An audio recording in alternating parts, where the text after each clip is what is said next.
Elementit kuljetettiin työmaalle niitä varten erikoisesti suunnitelluissa kuljetushäkeissä, jossa varmistettiin niiden vahingoittumattomana perille pääsy.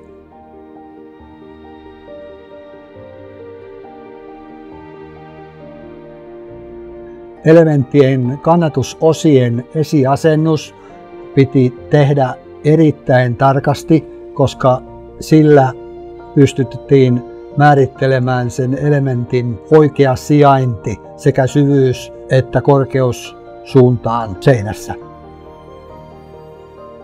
Elementtien väliset saumat tehdään elastisina ja elementissä laattojen väliset saumat kivienäspohjaisina kovina saumoina. Kuitenkin pyrkimyksenä on löytää sama ulkonäkö ja vastaavuus alkuperäisiin saumoihin nähden.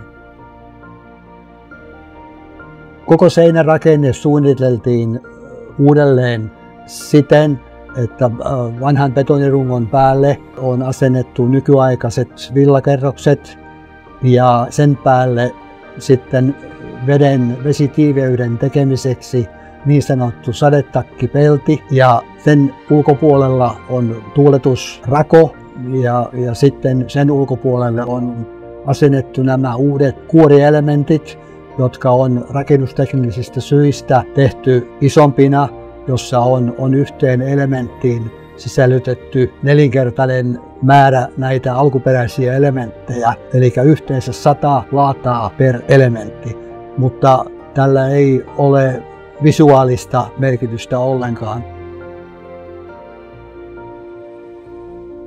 Kun elementti on saatu paikalleen, niin sen sijainti mitataan joka suuntaan tarkalleen, jotta saumat on oikean kokoisia sekä syvyys että korkeus suuntaan seinässä. Nyt jo näemme, että tuloksena olemme löytäneet hyvin lähelle alkuperäistä ulkonäköä muistuttavan pinnan, vaikka tekniikkaa onkin paljon kehittyneempää kuin 50-luvulla.